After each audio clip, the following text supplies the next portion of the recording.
Agents of S.H.I.E.L.D. is canon, and do not believe anybody that tells you otherwise because they are not telling the truth. Welcome back, true believer. Can't I get you anything? Some Merry Marvel mayhem to get the old pulse pounding? Hey there, true believers. Joshua Westbrook here, back with some more Merry Marvel mayhem to get the old pulse pounding. And today we are talking about Agents of S.H.I.E.L.D. Marvel's Agents of S.H.I.E.L.D., the TV show that came out in 2013.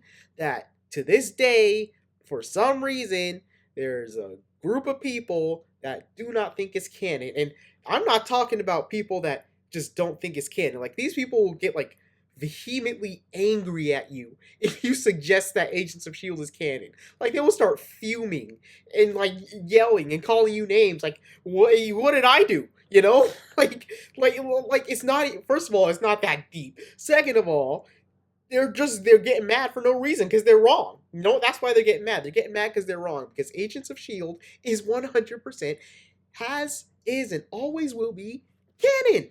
It's canon to the MCU.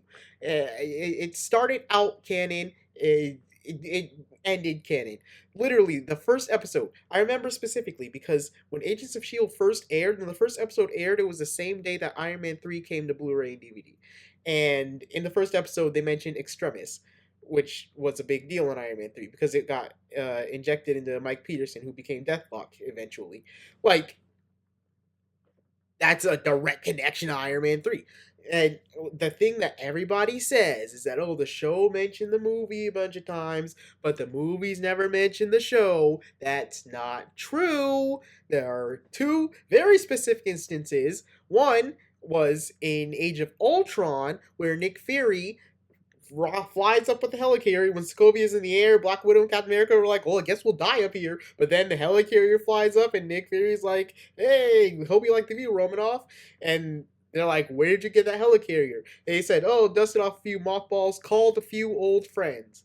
He said, called a few old friends. And who was that old friend? It was Agent Coulson, because as Agents of S.H.I.E.L.D., Coulson had this secret project going on for like half a season. I can't remember what season it was. I think it was 3. I think it was season 3. For like half a season, Coulson had this really big secret that he was working on behind the scenes. And then right before Age of Ultron came out, or maybe it was after Age of Ultron came out, they revealed it was a helicarrier. It was the same helicarrier that he gave to Fury, that Fury used to save everyone in Sokovia. He was building a helicarrier for Fury. And the whole thing of Age of Ultron tied into like Agents of S.H.I.E.L.D. Dr. List, who had Loki's scepter with Baron Strucker in the beginning of the movie, was in Agents of S.H.I.E.L.D. He was in Agents of S.H.I.E.L.D. before Age of Ultron came out, talking about going to see Baron Strucker, which led directly in Agents of S.H.I.E.L.D. Coulson called Maria Hill. Maria Hill, by the way, who was in several episodes of Agents of S.H.I.E.L.D., a movie character. Coulson called Hill, said, hey, assemble the Avengers. That's why the Avengers were in Sokovia in the beginning of the movie. Because Coulson called Hill, Hill called the Avengers. It's canon, it's connected. The second time, the movies, this is a little more indirect, but the movies brought the shows, is when Edwin Jarvis, played by James Darcy, the human version of Jarvis, showed up in Endgame, and Howard's like, have I met that guy before? Talking about Tony. And Jarvis is like, well, you meet a lot of people, sir. That Jarvis is the same Jarvis that was in the Agent Carter TV show, which not only immediately canonizes Agent Carter, but backdoor canonizes Agents of S.H.I.E.L.D. because Agents of S.H.I.E.L.D. was directly connected to Agent Carter. They mentioned like the nitramine incident. Fitzsimmons mentioned that at one point, which was from Agent Carter. They mentioned the Dark Force and Whitney Frost, which was from Agent Carter. And there was like scenes, there were flashback scenes to World War II in Agents of S.H.I.E.L.D. with Agent Carter. Those two shows were connected, so by having Jarvis and canonizing Agent Carter, they canonized Agents of S.H.I.E.L.D. What are you with you? The episode Turn, Turn, Turn? That literally adds like 2 extra hours to Captain America Winter Soldier. Literally. Go watch Winter Soldier, and then right after you're done with it, watch Turn, Turn, Turn. I can't remember the episode before that. Watch the episode before Turn, Turn, Turn. Watch Winter Soldier, then watch Turn, Turn, Turn. It's like a 4-hour movie. because they tie in together so well. Honestly, that was the peak. That was the peak of connectivity between Agents of Shield and the MCU. That the Winter Soldier, the whole because Shield fell, so obviously it dealt with Shield. But that whole little arc, that was when connectivity between MCU and Agents of Shield peaked. That's what I'll personally say. But they're still connected. They were still connected. They were still connected. I mean, honestly speaking, like they were checking out the wreckage after Thor: The Dark World. Like after Ant-Man happened, they brought up Pym Technologies and the whole building shrinking in on itself. Like it's connected, and they always stayed out of the way. They always had just enough that it didn't conflict. And there's a whole bunch of people that bring up a whole bunch of things to try and debunk the canonization, and it never works because I can rebut anything they say. They say, "Oh, the Darkhold was in WandaVision, and they couldn't have had an Agents of Shield, and it looked different." In Agents of Shield, they established that the Darkhold looks different based on who's wielding it, and B, Multiverse of Madness confirmed that the Darkhold had copies. There you go. That argument's out the window. Hawkeye's wife is Mockingbird. No, Hawkeye's wife got a watch that said Agent 19. She was Agent 19. Bobby Morse was Mockingbird. They split Hawkeye's wife in half into two characters. There was the Laura Barton, who was more on the 1610 version of Hawkeye's wife, and then there's Bobby Morse, who was Mockingbird. They never called Laura Mockingbird. They never called Bobby Agent 19. That doesn't gone. Oh, they never did the snap. They never did Thanos. They did do Thanos. They showed on the news the Ebony Maw and Cull Obsidian's donut ship in New York, and Graviton was saying, "Hey, I gotta go to New York and stop this Thanos guy." They did Thanos. They got up to Thanos, and then the timelines split. Seen Loki? Did you see Loki with the branching timelines? How do you know the timeline split? Because there was a little Inhuman girl named Robin, and she could see the future. And during the season 5 finale, when Thanos shows up on Earth and the Agents of S.H.I.E.L.D. are doing their thing, the little Inhuman girl stops. She's like running away from danger and with her mother, and she stops and she says something's different. That's when the timeline split. So from the season 5 finale through season 6, which we we pretend season 6 didn't happen. That was a waste of everybody's time.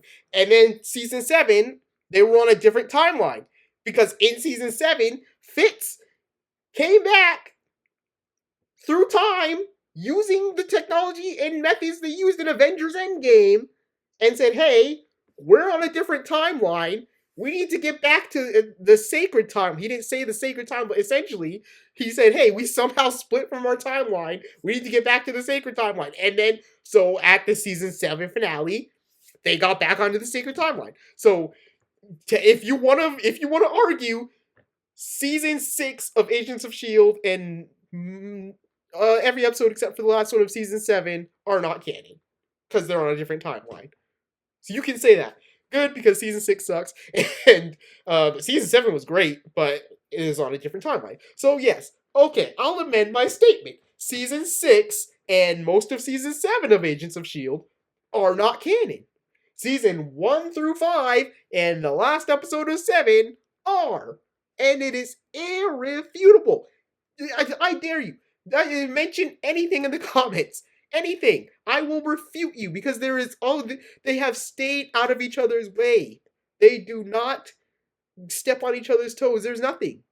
Agents of S.H.I.E.L.D.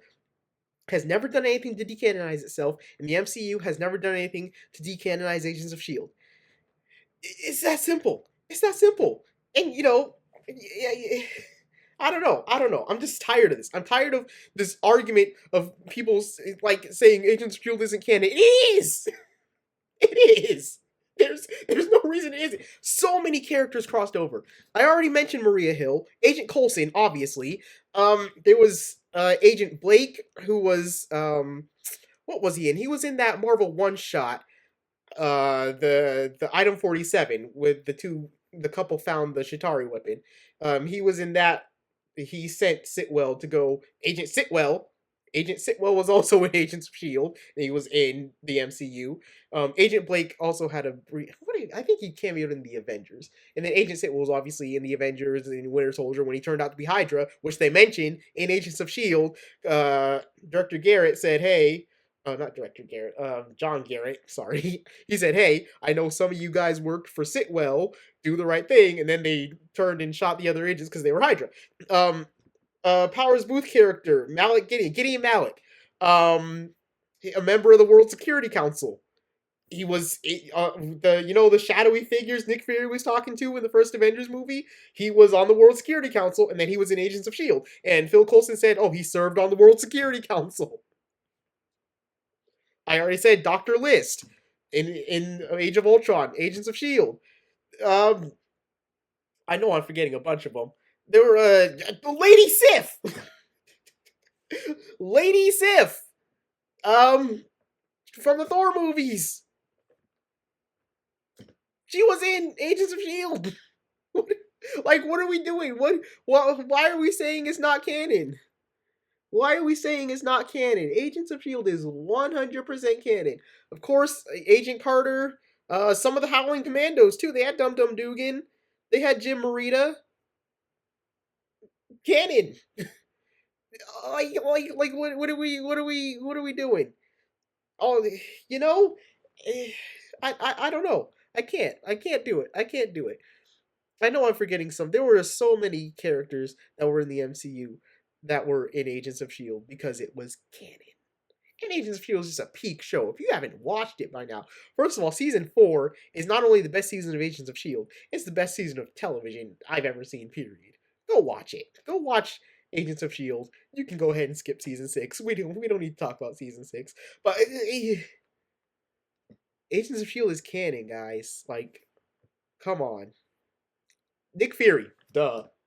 Nick Fury showed up in Agents of S.H.I.E.L.D. He saved Fitzsimmons. That is my favorite television moment, period, ever of all time, was when Nick Fury saved Fitzsimmons in the middle of the ocean. They had no one. They were stranded in the middle of the ocean, and then Fitz was knocked out, and Simmons had him, and she swam up, and she just reached up to nowhere and said, "Help!" And then she fell back underwater, and when she came back up, Nick Fury is there. The music swells. He reaches out his hand. And, try and tell me it's not canon. I'm just tired of it. I'm tired of people saying it's not, because it is. All right? That's all for me. Thanks, Front True Believers. I'll see you in the multiverse. Bye.